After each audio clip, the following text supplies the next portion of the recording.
Buenos días a todos, bienvenidos a la clase. A partir del día de hoy, chicos, continuamos con lo que es el programa. A partir de aquí, entonces, vendría su segundo parcial.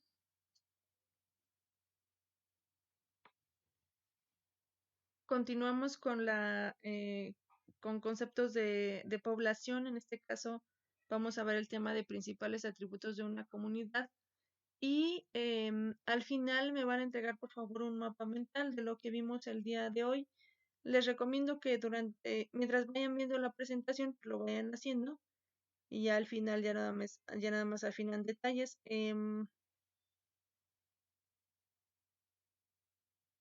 Recuerden que este mapa tiene valor en rúbrica y se va a manejar de la misma manera que lo manejamos la semana antepasada, perdón, la semana pasada.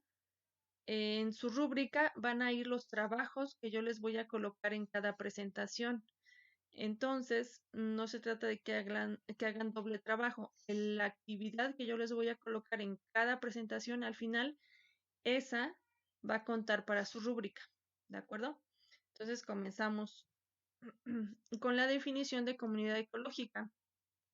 Una comunidad es un conjunto de organismos de distintas especies que viven en un mismo territorio. Ese territorio está integrado tanto por factores físicos y por factores químicos. Todo esto durante un tiempo determinado. Entonces, una comunidad son varias poblaciones en un espacio determinado que interactúan ya sea directa o indirectamente, como por ejemplo a través de una cadena trófica. Está integrada entonces por los factores físicos y químicos que integran el biotopo y por la totalidad de organismos que integran la comunidad, que se llama biocenosis. Esto lo vimos, por ejemplo, como factores bióticos y abióticos. La diversidad es otro concepto que vamos a ver, es el conjunto de especies que forman una comunidad. Entre mayor número de especies se encuentran en una comunidad, decimos que esta es más diversa. Seguramente han escuchado el término megadiverso y ese se ha aplicado a nuestro país, dado que tenemos una gran cantidad de especies que son endémicas de cierta región. Entonces, se dice que nuestro país es megadiverso porque tiene un gran número de especies, sobre todo en reptiles y en anfibios. Bueno, aquí vamos a hablar de dos términos entonces, que es riqueza. A la riqueza la entendemos como el número total de especies que habitan una comunidad. Y también vamos a hablar de el término de composición. Entonces, la riqueza es el número total de especies y la composición es el listado por nombre de cada una de esas especies que existen en dicha comunidad. Vamos a verlo con un ejemplo. Tenemos a dos comunidades de libélulas, la comunidad A y la comunidad B, y ambas tienen la misma riqueza. ¿Por qué? Porque si contamos el número de especies, en la comunidad A hay 4,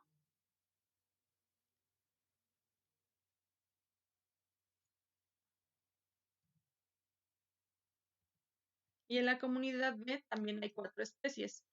Vemos que son especies diferentes porque tienen diferentes formas. Las libélulas, si ustedes la ven detenidamente, son diferentes. Entonces, cada dibujito representa una especie.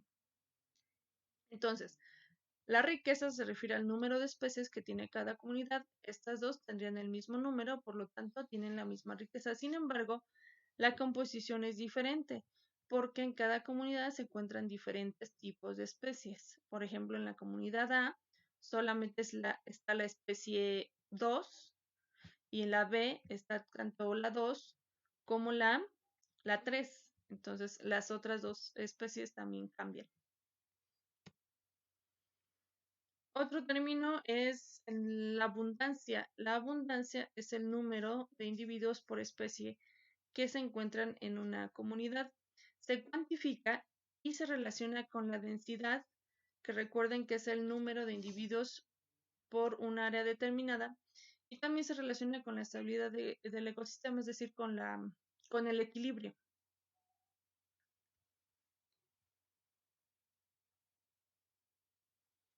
tenemos ahí un ejemplo de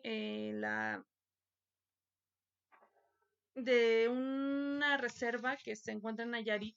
Aquí hicieron el conteo de la abundancia de jaguar, cuya especie es Pantera roca. Y, por ejemplo, encontraron en el primer conteo, aquí dice, encontraron 4, en el segundo 5, en el tercero 3 y en el tercero 4. Estos pueden ser muestreos y por medio de estos se encuentran, por eso es que encuentran diferentes número de individuos.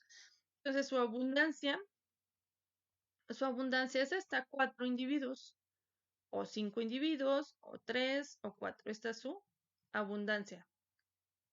Y también aquí hablan de la densidad. Por ejemplo, cuando hay una abundancia de 4 individuos, la densidad de individuos por 100 kilómetros cuadrados es de 4.8. Ahora la dominancia.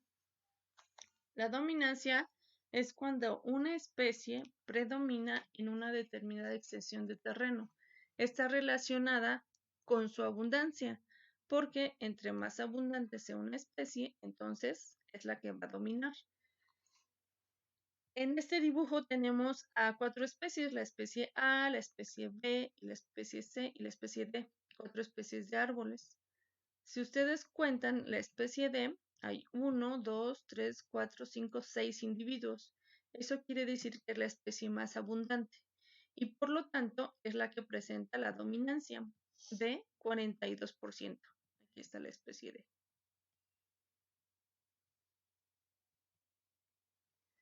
Y el último concepto que vamos a ver el día de hoy es estratificación.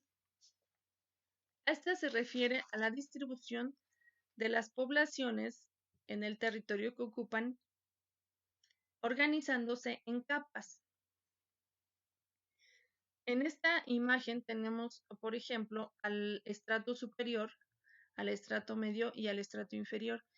Está relacionado con la altura de las plantas, en este caso hablamos de árboles.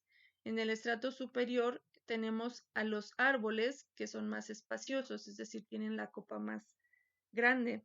En el estrato medio tenemos a los árboles que tienen copas dispersas, que van de los 15 metros a los 30 metros. Y en el estrato inferior ya podemos tener arbustos, a árboles jóvenes o a hierbas. Y es donde se encuentran, por ejemplo, los insectos. Entonces, esta estratificación se llama de tipo vertical porque está relacionada con la altura de las plantas, que en este caso estamos hablando de plantas, claro, que están en un área determinada.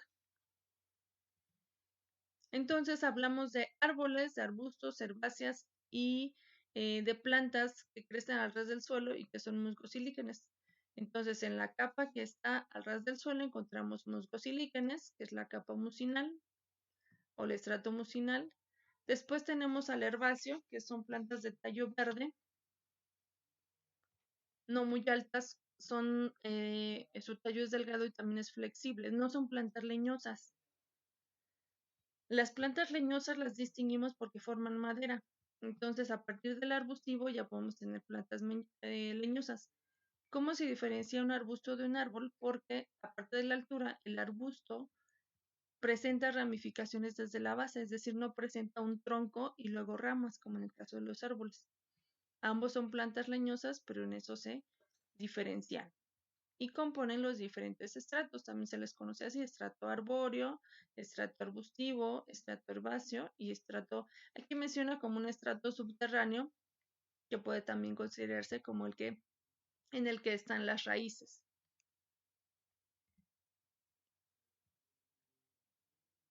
Otro tipo de estratificación es la horizontal.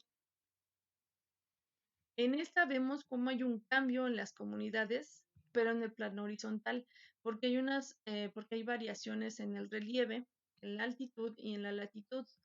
Esto lo podemos ver fácilmente, por ejemplo, en una playa.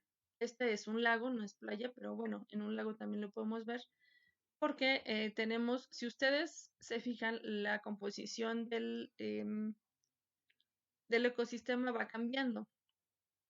En esta parte, por ejemplo, tenemos a plantas flotantes, tenemos a plantas sumergidas y conforme va cambiando el ambiente acuático terrestre, ya hay pastos, se empiezan a manifestar las herbáceas, hay matorrales, ya puede haber arbustos, empieza un bosque joven y después empieza un bosque maduro. A esto también tiene un nombre y se lo conoce como dosel a los árboles más altos, dosel bajo a los que le siguen, sotobosque, que es el más cercano a los arbustos y la capa de herbáceas. Y por último, la estratificación temporal. Esto se refiere a cómo va cambiando un bosque, por ejemplo, y sus poblaciones o comunidades, ya sea durante el día o con las diferentes estaciones del año. En este tienen influencia tanto los factores abióticos como la intensidad lumínica, la humedad, la temperatura, etcétera. Vemos que aquí, por ejemplo, cuando es un bosque de primavera-verano, tenemos el estrato herbáceo.